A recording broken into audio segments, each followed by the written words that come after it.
Oke, Assalamualaikum warahmatullahi wabarakatuh. Selamat malam, Bapak dan teman-teman sekalian. Perkenalkan, saya Kalisya Firahaninda. Hari ini saya akan memaparkan materi dari proyek fisika komputasi yaitu kelompok B. Next. Oke, berikut adalah anggota kelompok kami. Yang pertama ada saya sendiri yaitu Kalisya Fira dan ada rekan saya Sobirin Nur Imam dan juga Kak Davin Zaidan Yaskur. Next. Berikut adalah outline yang akan kita bawa, yaitu pertama kita ada problem, yaitu masalah yang akan kita cari, kemudian ada langkah kerja, dan juga analisis, penyelesaian, dan yang terakhir adalah script. Next. Oke, di sini ada problem, yaitu masalah. Di sini kita akan menganalisis gaya pada struktur jembatan statis seperti pada gambar. Nah, kita dapat model jembatan seperti pada gambar berikut. Next. Kemudian ada langkah kerja. Yang pertama, kita harus dapat meninjau masing-masing batang pada jembatan. Kemudian kita membuat persamaan dengan menggunakan hukum pertama Newton. Dan juga kita membuat persamaan matriks dari persamaan yang sudah kita buat pada langkah sebelumnya. Kemudian kita mencari inverse agar variabel gaya dapat ditemukan. Next. Oke, selanjutnya akan dilanjutkan oleh rekan saya, yaitu Kak Davin. Baik, Assalamualaikum warahmatullahi wabarakatuh. Izin untuk melanjutkan. Kemudian tadi seperti yang sudah disebutkan langkah kerjanya untuk analisis ini, yang pertama akan menentukan hukum Newton pada setiap batang, kemudian akan dicari persamaan matriksnya. Mungkin bisa dilanjut.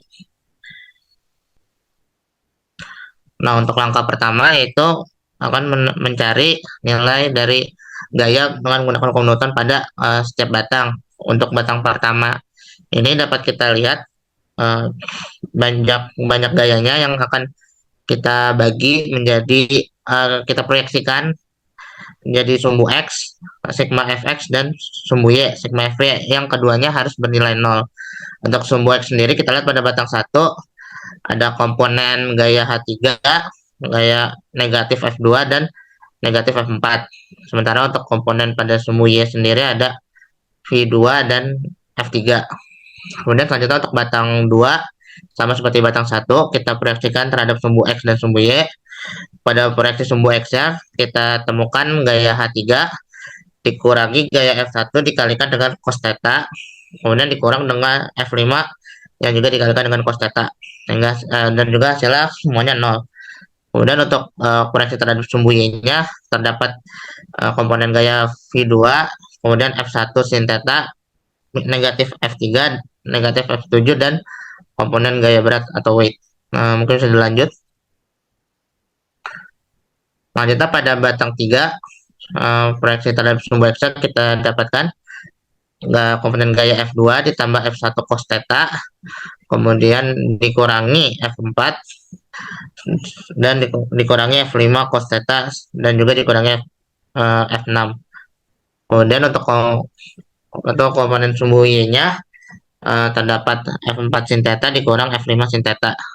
Kemudian untuk batang 4, proyeksi sumbu X-nya terdapatkan F2 ditambah F4 dikurang F4 dikurang F6 dikurang F5 cos theta, yang kemudian hasilnya untuk disederhanakan menjadi F2 dikurang F6 dikurang F5 cos theta. Sementara untuk komponen sumbu Y-nya F7 dikurang F3 ditambah F5 sin theta. Mungkin sudah lanjut. Nah, kemudian untuk yang terakhir batang kelima, komponen sumbu X-nya F1 di cos theta dikurang F4 dikurang F5 cos theta dikurang F5 cos theta, sehingga disederhanakan menjadi F1 cos theta dikurang F4 hasilnya sama dengan 0. Kemudian untuk komponen sumbu Y-nya F3 ditambah F7 ditambah 2 F5 sin theta yang hasilnya juga 0. Mungkin bisa dilanjut. Kemudian selanjutnya dari 10 persamaan tadi dapat kita sederhanakan atau kita ubah bentuk visualisasinya menjadi dalam bentuk matriks. Nah, kemudian bentuk matriks ini akan kita inverse dan kita cari nilai dari masing-masing variabel yang tidak diketahui dengan menggunakan GNU Octave. Mungkin untuk eh, pemaparan menggunakan Octave akan dijelaskan oleh teman saya.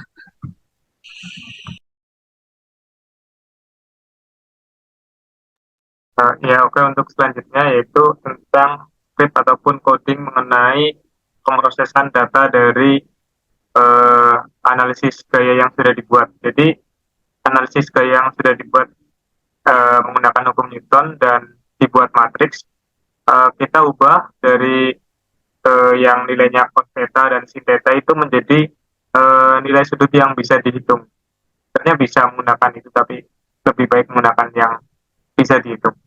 Jadi kita menganggap bahwa sudut dari setiap batang di jembatannya itu bernilai 60 derajat. Kita mengasumsikan bahwa theta adalah 60 derajat, sehingga untuk cos theta kita bisa ubah nilainya menjadi setengah, dan sin theta menjadi akar 3/2. Nah, karena di oktav sendiri itu apa ya, tidak bisa menuliskan akar, jadi untuk nilai dari sin theta itu kita gunakan SQRT atau square root.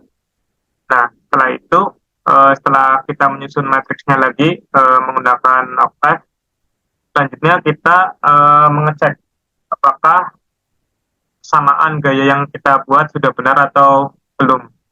Caranya yaitu dengan mengecek nilai dari determinan dari matriks tersebut. Jika determinannya adalah 0, maka matriks itu singular atau tidak bisa digunakan untuk melakukan plotting dan menyelesaikan persamaan gayanya. Jadi kita mengecek terlebih dahulu nilai dari determinan matriks tersebut. Nah, setelah dicek dari nilai determinan matriks tersebut, diketahui bahwa nilai determinannya tidak nol, sehingga matriks ini bisa digunakan untuk menyelesaikan persamaannya. Nah, kita mendefinisikan lagi untuk beban yang ada di jembatan. Kita asumsikan bahwa beban yang ada di jembatan itu 1000 Newton, sehingga ketika dimasukkan ke dalam persamaan, maka W ini akan menggantikan 1000 ini akan menggantikan nilai dari W. Jadi kita buat lagi untuk nilai dari matriks Y-nya, yaitu dari 0 sampai 0 lagi. Terdapat 9 nilai, yaitu sesuai dengan jumlah persamaan yang ada di matriks sebelumnya. Nah, langkah selanjutnya yaitu kita melakukan inverse, karena kita tahu bahwa untuk mengetahui nilai dari F1, F2, F3 sampai H3, itu kita harus memindahkan komponen matriks yang ada di depan ini ke belakang atau di samping kanan dari matriks, di samping kanan nilai dari matriks tersebut. Jadi caranya, karena di operasi matriks itu tidak ada istilahnya apa ya, pindah ruas, jadi kita menggunakannya dengan metode inverse. Nah, untuk metode inverse sendiri nantinya akan menggunakan codingan yang sudah ada disediakan. Nah, ini adalah algoritma, dan ini adalah algoritma untuk inverse matrix yang ada di Octave. Yang pertama yaitu kita membuat fungsi dari matriks tersebut, membuat fungsi inverse dari matriks tersebut yang digunakan untuk mengecek apakah matriks singular ataupun tidak. Alurnya yaitu selanjutnya menghitung ukuran matriksnya, menginisiasi matriks identitas, menggunakan eliminasi Gauss-Jordan untuk menghitung inverse matriks, kemudian mencari elemen diagonal yang bukan nol sesuai dengan alur dari pengerjaan eliminasi Gauss-Jordan. Kemudian langkah selanjutnya yaitu jika semua elemen diagonal nol, maka matriks tidak memiliki inverse, sama seperti tadi ya, itu bisa dianggap sebagai matriks singular. Kemudian matriks tidak memiliki inverse karena singular. Kemudian untuk langkah selanjutnya itu menukar baris K dan baris D sesuai dengan langkah yang ada di Gauss-Jordan.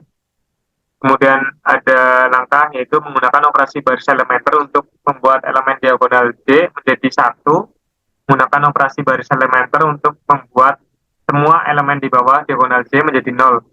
Jadi untuk codingan-codingan yang di bawah dari kalimat ini yaitu codingan yang digunakan sesuai dengan fungsi ataupun kalimat yang ada di komentar.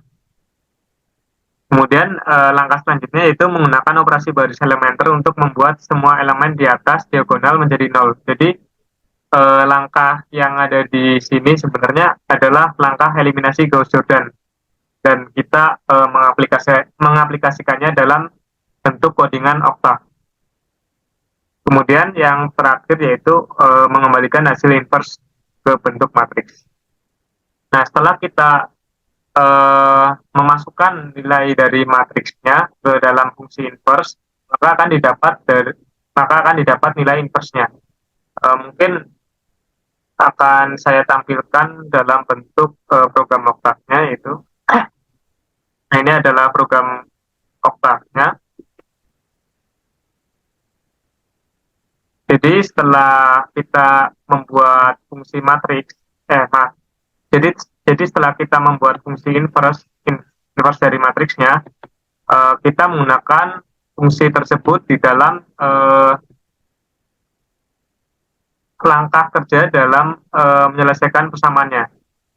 Jadi setelah kita dapat matriks yang didapat dari analisa gaya, kita inversekan atau istilahnya kita pindahkan ke sebelah kanan, walaupun sebenarnya itu bukan pindah sih. Jadi kita inversekan, kemudian kita kalikan dengan matriks Y. Setelah kita lakukan operasi ini, maka kita akan mendapatkan nilai dari masing-masing gaya yang bekerja pada batang jembatan. Mungkin akan coba saya tampilkan atau offline.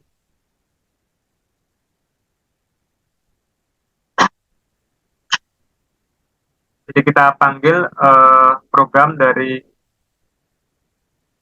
penyelesaian gaya yang sudah kita buat, namanya program. Nah, setelah kita coba jalankan programnya, ini beneran berjalan ya dan berhasil. Dan untuk nilai yang dari min 3,6742 itu adalah nilai dari determinannya yang menunjukkan bahwa matriks tersebut bukan matriks singular atau matriks yang nilai determinannya 0. Jadi setelah kita cek, jadi untuk nilai determinan ternyata bisa dan bukan 0 sehingga bisa digunakan untuk melakukan persamaan gaya, untuk menyelesaikan persamaan gayanya.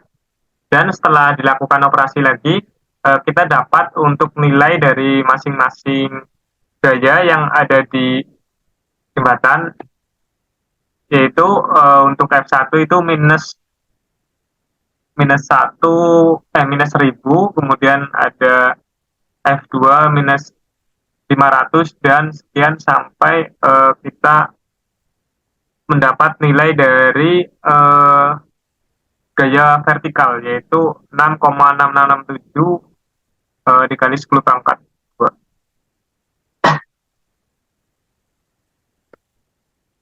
Nah, mungkin itu untuk penjelasan dari script yang ada di Oktav.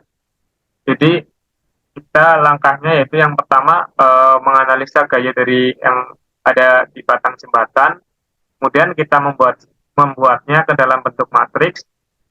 Setelah kita dapat bentuk matriksnya, maka kita masukkan ke dalam program Oktav dengan cara melakukan inverse untuk mencari nilai dari F1, F2, F3 sampai K3. Jadi mungkin itu yang bisa saya sampaikan mengenai penjelasan program dari analisa gaya menggunakan program Oktav. Mungkin bisa disimpulkan oleh rekan saya. Oke, sekian dari kelompok kami. Kurang lebihnya mohon maaf. Wassalamualaikum warahmatullahi wabarakatuh.